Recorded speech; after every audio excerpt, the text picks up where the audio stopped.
पख्तून के साथ, बलोचों के साथ ऐसा होता था तो हम सवाल नहीं उठाते थे, हम गलत जगह पे खड़े थे।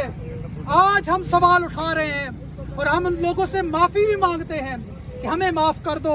कल तुम्हारे घर जब आग लगी थी तो हम मजाक उड़ाते थे, ठट्ठे उड़ाते थे। जो मुताला पाकिस्तान में पढ़ते आ रहे थे और उस पर कुछ ना कुछ यकीन करते थे, अब वो भी यकीन नहीं रहा। अब बंगाल की कहानियाँ सच दिखाई देती हैं। तो आवाज़ एक बंदा उठाए, 10 उठाएं, लाखों उठाएं, आवाज़ मैटर करती है। और आप डिजिटल जर्नलिस्ट हैं, आपकी आवाज़ आप अकेले की आवाज़ नहीं है। आपके पीछे प्लेटफार्म्स हैं जहां लाखों लोग आपको सुनते हैं, देखते हैं। और हम जो भी एहतजाज कर रहे हैं, मिलियंस में लोग उसे देख रहे हैं। तो ये आवाज़ बहुत मौसर आवाज़ है और इंशाअल्लाह ये बुलंद रहेगी। एहतशाम भाई हमारे साथ हर एहतजाज में आते हैं, मैं उनका मशकूर हूँ। फैसल तारड़ साहब को ख़ुद भी धमकियाँ मिल रही हैं, लेकिन इसके बावजूद अब दूसरे एहतजाज में ये आ रहे हैं। इनका भी मशकूर और आप सबका जो इस एहतजाज में मुसलसल आते हैं। देखें, अब कल इंशाअल्लाह सुबह 9:30 पर लाहौर हाई कोर्ट में पेशी है। चीफ जस्टिस साहब ने डेडलाइन दी हुई है कि इमरान रियाज को हर सूरत बाजियाब करें। अगर कल इमरान रियाज साहब को बाजियाब नहीं किया जाता तो यहाँ पर मेरे दोस्त मौजूद हैं, हम सारे मिलकर 2 शख्सियात के नाम खतूत लिखेंगे।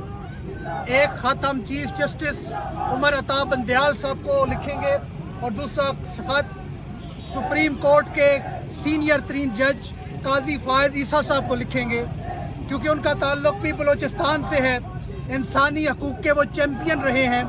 तो इंशाअल्लाह कल हम इन दोनों शख्सियात को खतूत लिखने का सिलसिला शुरू करेंगे अगर इमरान रियाज साहब को बाजियाब नहीं किया जा सकता।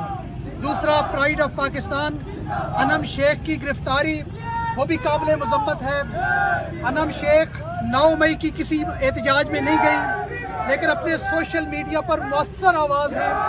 वो जालिमों को बेनकाब करती है, आवाज़ उठाती है, PDM के ख़िलाफ़ बात करती है। तो उनका अपना एक बयानिया है, उनका अपना एक दिमाग है जिससे वो सोचती है और लिखती है। आपने उनको रात गए घर से उठा लिया और DC साहिबान ये कौन से डिटेंशन ऑर्डर पास कर रहे हैं जिसके तहत अब सहाफ़ी भी गैर महफूज हो गए हैं। लाहौर से डिटेंशन ऑर्डर के तहत सहाफ़ियों को गिरफ्तार किया जा रहा है। जो लोग रिपोर्ट करने गए, कवर करने गए, उनको गिरफ्तार किया जा रहा है, उनको धमकियाँ दी जा रही हैं, घरों से उठाया जा रहा है। तो ये जो सिलसिला चल निकला है, इस सिलसिले ने इंशाअल्लाह ख़त्म होना है और ये सिलसिला ख़त्म होकर रहेगा। जुल्म की रात है, वो ख़त्म हो जाएगी। लेकिन सवाल ये है कि आप इस कौम के दिलों में कौन सी मोहब्बत, कौन सी नफ़रत डाल रहे हैं। भाईजान, और कितनी नफ़रत चाहिए आपको? आप इस नफ़रत को इतना बढ़ा रहे हैं कि हम जो मुताला पाकिस्तान में पढ़ते आ रहे थे और उस पर कुछ ना कुछ यकीन करते थे, अब वो भी यकीन नहीं रहा। अब बंगाल की कहानियाँ सच दिखाई देती हैं, क्योंकि अब हमारी बात हमारी माँओं बहनों तक आ चुकी है। कल हम लोग सवाल नहीं उठाते थे, गलत थे हम। जब पख्तून के साथ, बलोचों के साथ ऐसा होता था तो हम सवाल नहीं उठाते थे, हम गलत जगह पे खड़े थे। आज हम सवाल उठा रहे हैं और हम उन लोगों से माफ़ी भी मांगते हैं कि हमें माफ़ कर दो। कल तुम्हारे घर जब आग लगी थी तो हम मजाक उड़ाते थे, ठट्ठे उड़ाते थे, हम मुहिब्बे वतन का, कौमी सलामती का बयानिया लेकर आते थे, उस पर हम व्लॉग्स करते थे, हम गलत साइड पर खड़े थे। आज हमें पता है कि फस्तायत हर घर तक पहुंच चुकी है। हमारी बहनें महफूज नहीं हैं, हमारी माएँ महफूज नहीं हैं। मेरी छोटी सी बच्ची है, मैं उसे घर छोड़ के आता हूँ तो यकीन नहीं होता कि शाम को घर वापस जाएंगे या नहीं। यहाँ बैठा हर सहाफ़ी, हर नौजवान ये घर से कवरेज के लिए निकलता है, इसको मालूम नहीं है कि शाम को घर जाएगा या नहीं जाएगा। इस सारी सूरत हाल में एक ही हाथ जोड़ के अपील करता हूँ, मजीद नफरतें मत पालिए। इमरान रियाज साहब को रिहा कर दीजिए, उनको बाजियाब कर दीजिए।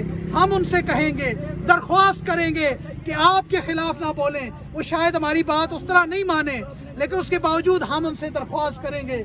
हम कहेंगे कि हमें आपकी ज़रूरत है, जुल्म की अंधेरी रात ख़त्म हो जाएगी। हमने कर फिर इसी हवाले से बोलना है, यही बात करनी है। कल फिर आपको बेनकाब करना है।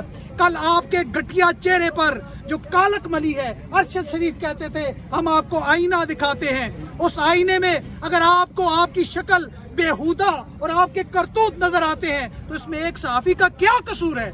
इसमें मेरा क्या कसूर है? अपनी शक्ल धो कर आओ, अपने करतूत साफ करके आओ। इंशाल्लाह एक एक सहाफी के साथ खड़े हैं, शेख हरकम के साथ भी खड़े हैं। 9 दिन से लापता है लाहौर से, हम डिजिटल से वाबस्ता है, 9 दिन से लापता है, पता ही नहीं कहाँ है। अनम शेख को गिरफ्तार कर लेते हैं, डिटेंशन ऑर्डर है, अडयाला जेल में रख दिया जाता है। इमरान भाई का 11 दिन से कोई पता नहीं कहाँ पे है। अली सलमान न्यू टीवी का कैमरामैन उठा लिया, डिटेंशन ऑर्डर दे दिया।